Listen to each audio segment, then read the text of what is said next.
Secretary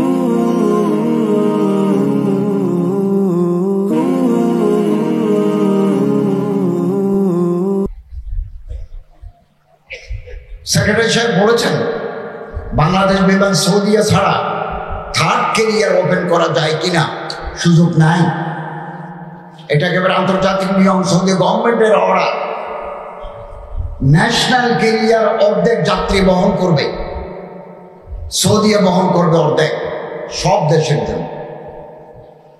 এবং আমাদের বাংলাদেশের 50% বহন করে বাংলাদেশ বিমান।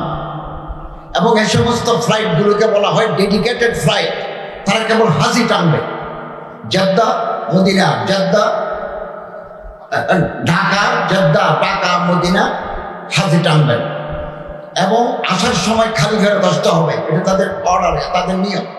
এবং তারা মাঝখানে দুবাই, মাঝখানে বাহরাইন, মাঝখানে কাতার ট্রানজিট করতে পারবে না। হজ ফ্লাইট পৃথিবীর কোথাও ট্রানজিট নেই।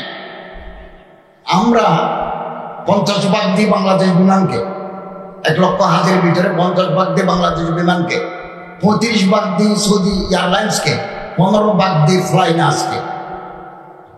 এবং আমাদের আর কোনো ফ্লাইট নাই, direct Jeddah Dhaka, Medina Dhaka flight করে আসে ইউএস বাংলা। আমরা ইউএস বাংলাকে ডাকছি যে তোমরা আমাদেরকে অফার দাও। তারা বললো আমাদের বিমান এয়ার ক্যারিয়ার আছে দুটি এয়ার ক্যারিয়ার দিয়ে আমরা হাজির বহন করতে পারবো না। কোনো কারণে একটা যদি টেকনিক্যাল প্রবলেম দেখা দেয় তাহলে হাজিরা যেতে পারবে না। 3টে থাকলে আমরা দিতাম। 1, 2, আন্তর্জাতিক নিয়ম হচ্ছে 1 বছর ফ্লাই করতে হবে। ইন্দোনেশিয়ার নিয়ম হচ্ছে 4 বছর ফ্লাই করতে হবে। অর্থাৎ জেদ্দা ঢাকা এই ফ্লাইট আমাদের আইন মতো 1 বছর, ইন্দোনেশিয়ার আইন মতো 4 বছর। তো এটা ইউএস বাংলার হয়েছে 9 মাস। ফলার সুযোগ নাই। আর কোনো ফ্লাইট ডাইরেক্ট নেই। আছে আমিরাত, আছে শারজা হয়ে, ফ্লাই দুবাই আছে, দুবাই হয়ে, ডাইরেক্ট ফ্লাইট নেই। এই জন্য আমরা এখন থার্ড ক্যারিয়ার পাইনি। এটা হচ্ছে মূল কথা। আর আমি এই দায়িত্ব নেওয়ার প্রথম থেকে হজের টাকা কমানোর জন্য অত্যন্ত মেহনত করেছি। বাংলাদেশ বিমানের সাথে 2 বার বসেছি। ওনাদের চেয়ারম্যান, ওনাদের সচিব মহোদয়, ওনাদের ডাইরেক্টর, এমডি বসেছি। বসে 7,000 টাকা কমাইছি, ঘর ভাড়া কিছু কমাইছি, মোট 1,09,000 টাকা কমাইছি। পানির জাহাজে করা যায় কিনা সৌদি মন্ত্রীর সাথে কথা বলে এসেছি, কিন্তু বাংলাদেশে তো জাহাজ নাই।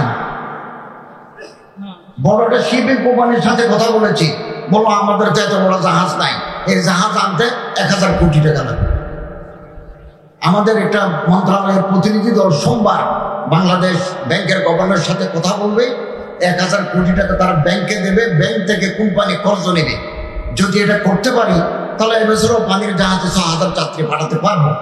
আর যদি এবছর করতে নাও পারি, আগামী বছরগুলোর জন্য দরজা খুলে দিয়ে যাবো।